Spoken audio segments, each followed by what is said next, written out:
और good morning बच्चों, क्या हाल चाल है आपके? बढ़िया। देखिए, आज का टॉपिक जो हमारा होने वाला है वो है ट्रिग्नोमेट्री का।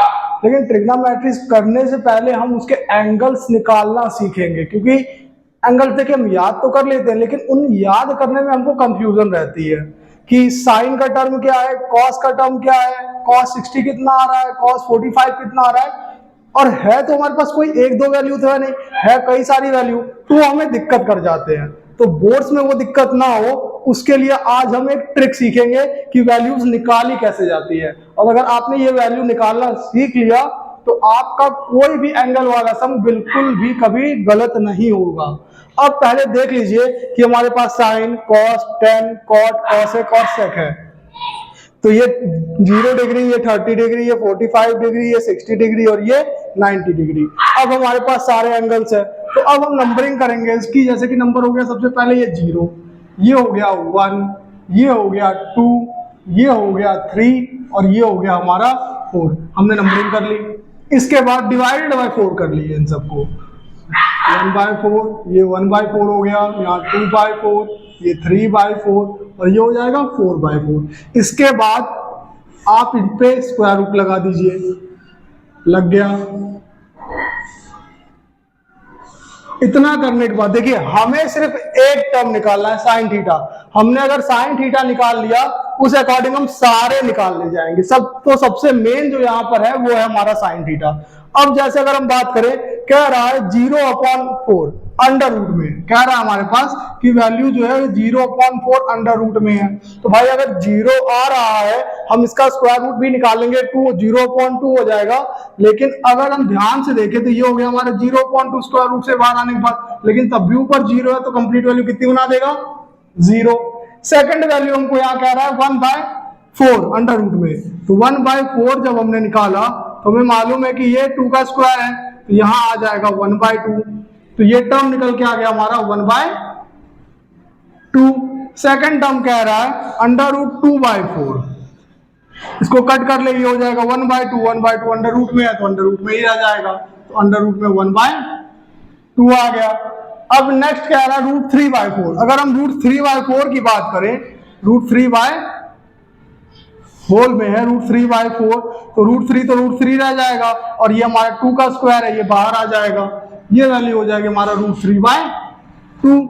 अब ये वैल्यू यहां से 4 से 4 कट गई, 4 से 4 कट गई, यहां पे आ जाएगा हमारा कंप्लीट 1।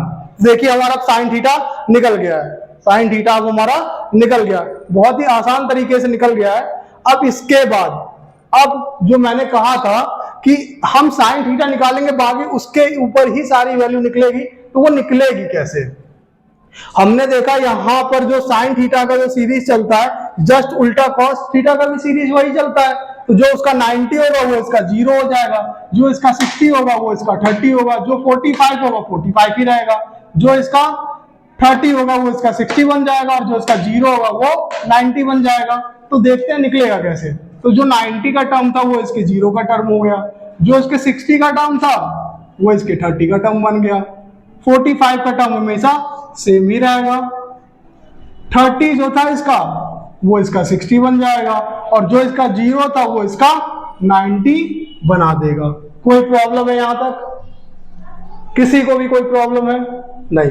तो देखिए अब आगे हम बढ़ते हैं। तो हमने अभी साइन थीटा और कॉस थीटा का निकाल लिया, अब आ रहा है टेन थीटा। तो टेन थीटा का आपने टर्म पढ़ा ही होगा स्टार्टिंग में कि टेन थीटा इक्वल टू हो जाता है sine theta upon cos theta. ये वाला टर्म तो आपने सब नहीं पढ़ा ही है। अगर ये टर्म आपने पढ़ा है तो इसके आगे आपको प्रॉब्लम नहीं होगी। रीजन क्या है?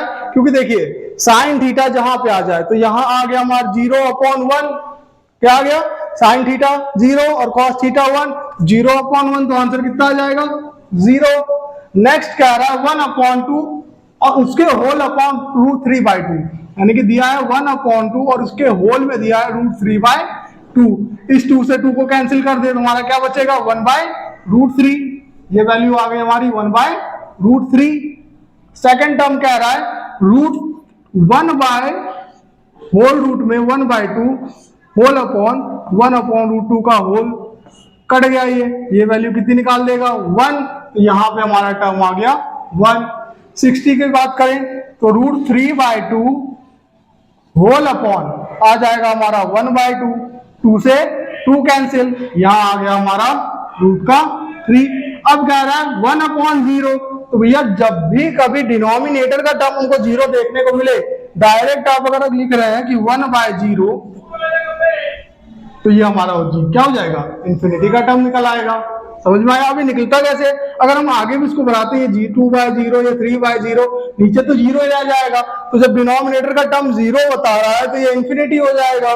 ठीक, अब जो 10 का टर्म निकाला, जस्ट इसका उल्टा कर दीजिए तो हमारा कॉट का टर्म आ जाएगा, तो कॉट थीटा इंफिनिटी हो गया हमारा 0 की डिग्री।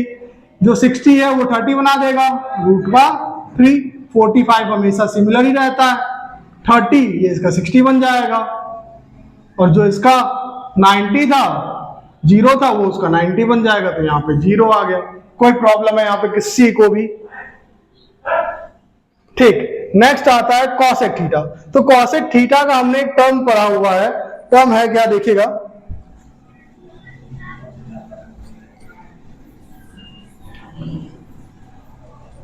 अगर हम कॉसेक थीटा की बात करें तो साइन थीटा का हमने रूल पढ़ा था कि 1/कॉसेक थीटा होता है।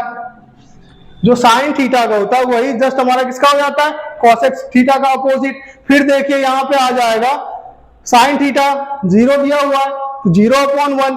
अब इसका अगर हम निकाल दें, साइन 0 की वैल्यू अगर 0 दे रहा है तो ये क्या हो जाएगा हमारा, जस्ट अपोजिट 1/0, तो इंफिनिटी हो गया। तो यहाँ पे आप फिर से लिख लीजिए इंफिनिटी, क्योंकि डिनोमिनेटर में 0 आ रहा है।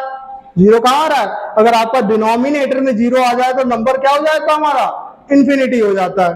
अब कह रहा है 1/2, जस्ट इसका रेसिप्रोकल कर लीजिए, ये कितना निकल आएगा 2।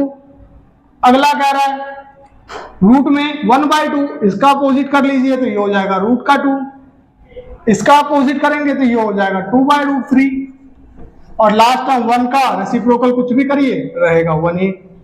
अब इसका अपोजिट लिख दीजिए, सेक का टर्म बन जाएगा, तो जो 90 है वो 0, जो 60 है वो 30,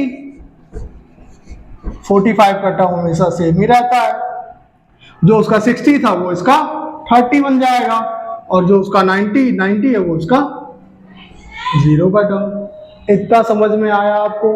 देखिए बहुत ही आसान मेथड है, आप इसको याद कर लीजिए। याद क्या करेंगे, इसको सीख लीजिए, 5 मिनट का काम है। 5 मिनट में आपको पूरा का पूरा ट्रिग्नोमेट्री का एंगल्स वाला चार्ट अच्छे से याद हो सकता है। और याद क्या करना, आप इसको सीख लीजिए, बहुत अच्छा मेथड है आपके लिए, फ्यूचर भी बहुत काम देगा।